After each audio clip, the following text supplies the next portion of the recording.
Hi everybody, welcome back to my channel. This is the O'Brien's Way. So today I had planned on making a video about talking about our pigs and about the farrowing, because we're going to start farrowing two of our pigs in the next week or so. Well, definitely one in the next week, and then the other one will be a couple of weeks later. Now we have those two pigs together. One is a sow, one is a gilt. The gilt meaning that this is her first time to have a litter of bonnet, so we're hoping that it's going to work out for her.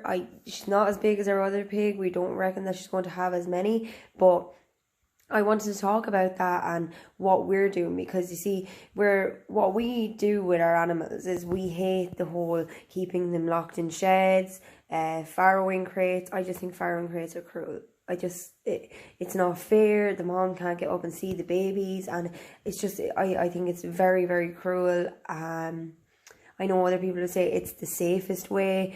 It is, but we're not a factory. We're not a commercially run business. We're not looking to do that with our pigs. We're looking for the most natural way. Like, if pigs are out in the wild, they're going to have their bonnes out in the wild. They're going to make their nests out in the wild. And for us, it's having the most natural way possible that they can live here comfortably, have their babies comfortably, and try and make the process as least stressful as we can on them, because you know, they're going through a tough time. Mama's having babies, hard times. So I just wanted to let you know that it's actually lashing raining outside. I had planned on going down, talking a little bit with the pigs, so I just said I'd start this video inside. I will be bringing you down. Hopefully the rain will die off, but it is absolutely miserable out there. Miserable. But anyway, we will be going down and just talking a little bit about it. So the first little gilt, she's going to be due first, and we had planned on bringing her into the shed, because our first gilt last year, which is the black pig Hazel, she is going to be due in like 2 weeks, and last year was her first time farrowing. Sorry, it was actually this year. It was March of this year. But it was the first time farrowing, and I was freaking out. I had no idea what I was doing. I was watching YouTube videos. I was freaking out, and I was like, we need a farrowing crate. We need a farrowing crate. This is not going to work without a farrowing crate, because I was listening to all these people, and oh, this is the way it has to be, and I was freaking out. But I've done it once, and I'm a little bit calmer, and this time I'm like, you know what? No, I don't want to do that. We didn't use a farrowing crate as such. We used the end of a bed, and we made our own farrowing crate. Now, she had enough space that she'd get up, turn around, turn back around, have her food, but I didn't like it. I did not like it at all. I didn't want her locked up. It was making her agitated. It was making me agitated. It was making the bottoms agitated, and it just wasn't something that I found natural, or it just didn't appeal to me whatsoever. So this time we're contemplating leaving them out on pasture to farrow. Now she's coming to that stage where she is going to start farrowing in the next few days, so we're contemplating bringing her in. But if we do bring her in, she will be have a shed where she'll just be off of pasture, and she can come in and out as she pleases. But we're contemplating what to do. She's comfortable where she is. She knows the surroundings of where she is. We want to kind of separate them out a little bit. They have got quite comfortable with each other, so we don't know how that's going to work. But sure, it's all a learning process.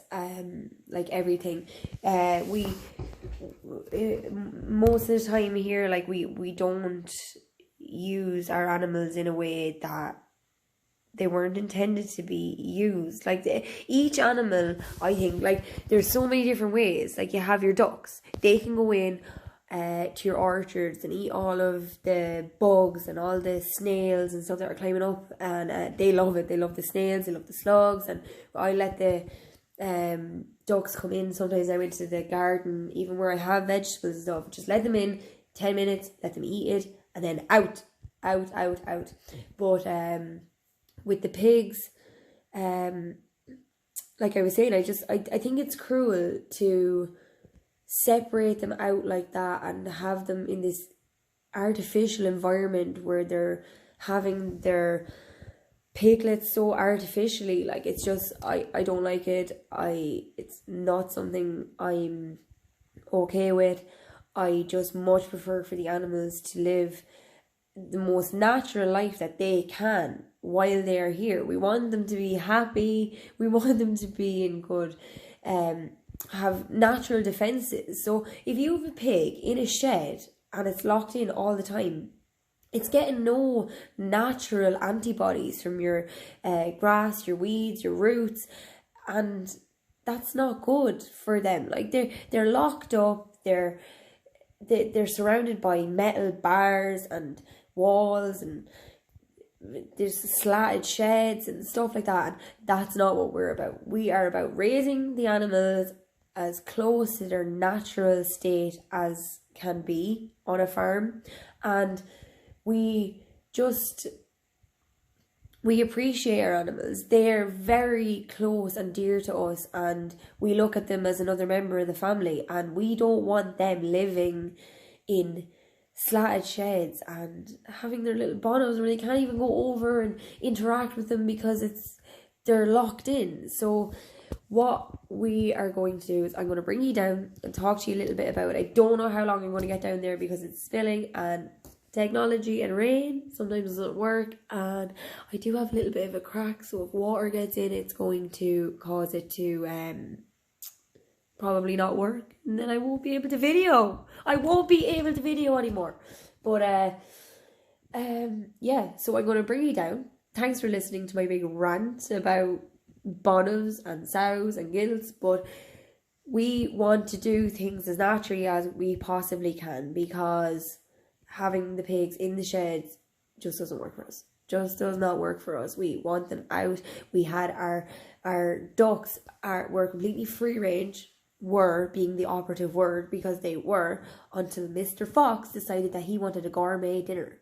He wanted a free range duck for his dinner, and he came along and nearly cleaned us out of ducks, and it's devastating. It is devastating to see all your ducks out in the field, come back in, and you're missing 3, 4, 5 ducks, and it's just, I can't take it. So I've had to keep them contained, which I do not like. I don't like that. I want them to be free range. So we're hoping we can set up a boundary around our premises as well. We do have a fairly good boundary, but the boundary at the moment is allowing Mr. Fox to get in. Mr. Fantastic Fox is coming in for his gourmet food, and there is other people around us that have fowl and birds and stuff, but he just seems to pick on our place all the time. So hopefully we can surround our boundaries that Mr. Fox can't get in and take any more of our ducks, because all of our animals, we want them free range. We want them free range. We want them out there getting all their natural antibodies, all their natural food, all their free range, eating the grass, doing what they should have been doing. So we will go down. I'll be back in a minute, and we'll show you, hopefully, our pig that's going to have bono soon. Yay! So I'm down here now. It's not as bad as I thought. Here they come out with their bed. Morning, girls. Morning. Yeah, so Tiffany, our red pig, this is her. Yeah, like I said, she's not that big. We don't reckon that she's going to have many compared to Hazel, who is the big tummy. Big tummy. But yeah, so this is where they are. From the video the other day, if you watched it, and if not, I'll link it down below. This is where we have moved them to. They were in here. Now we do have this fence lifted for them so that they can get back in to their house over here, because we couldn't move it at the time that we were moving them. Normally we pick it up with the front of the tractor. Well, I don't, my husband does, but he picks it up with the front of the tractor, moves it in wherever they're going to. And we do have other little houses that we do have in some of the pastures around, but So Tiffany is the first one that's going to give birth to her bonobs. So with Tiffany, we will probably move her in. Hey, Hazel, grumpy guts. We're going to hopefully move her away from Hazel. Just while she's having her bonobs, then we'll let Hazel have her bonobs, and then hopefully when they all get a little bit bigger, we'll move them all back in together and they can all live like a big happy family. But yeah, so in the next week, we reckon, Tiffany is going to start her farrowing, and we're hoping that we can do it out here, and we'd love you to join us on our journey to do it out here, because like I said, we did do it in the shed last year, contemplating whether to bring her into the shed. But regardless, if we do, there will be no farrowing crate, there will be no containment, it will be all completely natural. Won't it, Haze? Yeah, or Tiffany, sorry. Yeah, so we're hoping, hello. But yeah, we're hoping that we'll be able to have her either in the shed with her little bit of pasture, or else we'll have her out here, and we will move Hazel into this part. We'll move Tiffany back in there, and we'll move down a temporary home for Hazel to live in. But Tiffany, she's getting very close to me. Now, she is a very friendly pig. I always used to say she's like a dog. She follows you around everywhere you go. You could bring her for a walk on a lead, literally. Oh, I seen a girl actually one time in England, I think it is, and she brings her 2 pigs out on leads, and it's so cute. It's the cutest thing ever. I can't remember where I seen that. If I do remember, I'll link it down below, but I probably won't. She is nudging me. Hey, Tiffany. So what we're going to do is hopefully have her out on her own in the next few days, and we'll be able to take you through the process. We hopefully get up some videos when she's making her nest, and when she starts farrowing. It's so cute. Last year I'll actually insert a picture of Hazel. She was sitting in her little nest ready to go, straw, hay all over her nose, and she was rooting around in it, and it's just the cutest thing ever when they start farrowing. So hopefully in the next week we'll get a video up of that. We'll be able to see her farrowing, maybe giving birth, we'll see, and then we'll be able to show you all the bonobs. It's so exciting. I can't wait. They're the cutest little things ever. This year, I don't know what year we have with all this pandemic. It's just crazy. But this March of this year, when Hazel had her first litter, they came on my birthday. They were born on my birthday. They took away all the thunder from me, from my birthday. But sure, they were the best birthday present ever. They were the cutest things, and they were so nice. And I spent all day sitting there, not wanting to leave their side, because I was just terrified that something was going to happen to him. But everything worked out and everything was good. So hopefully it'll all be the same this time round, and we'll be able to document it and put it up here for ye lovely people to watch and see, and hopefully it'll all go to plan. Isn't that right, mamas? Isn't that right, mamas? They don't even care now. They're eating their food. And oh, here comes Tiffany though. Tiffany, of course, always comes over. Yeah, so hopefully in the next week we'll get a video up of them farrowing and showing you them out on pasture and letting you know how it all goes, because like I said, we did it in the shed. Hopefully it's going to work out on pasture. I've been watching a few people that have done it. Some have had really bad results, some have had really good results. I'll be back down to you in a few minutes. Sorry, I always talk to them like that. But we hopefully will have a successful farrowing time, and things will work out, and you'll be able to see the little babies. They're so cute. I can't wait for you to see them.